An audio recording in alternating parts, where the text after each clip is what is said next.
I'm getting ready to show you how to make a delicious and fun and festive drink really quick. 1 ounce of rum, 1 ounce of blue Curacao,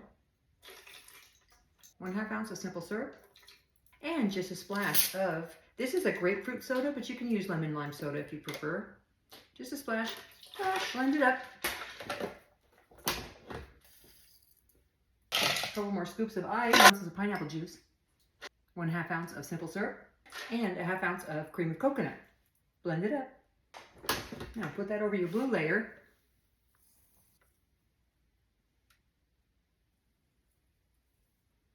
Now a little bit more ice. Now we have another ounce of rum, 1 ounce of coconut rum, 2 ounces of cranberry juice. Now for the red layer.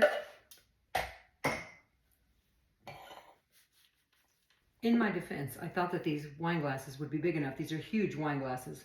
You're going to need a bigger glass if you want to fit it all in there. Just saying. Cheers. Oh, that's good. Give this a try. Thanks for watching. You take care now.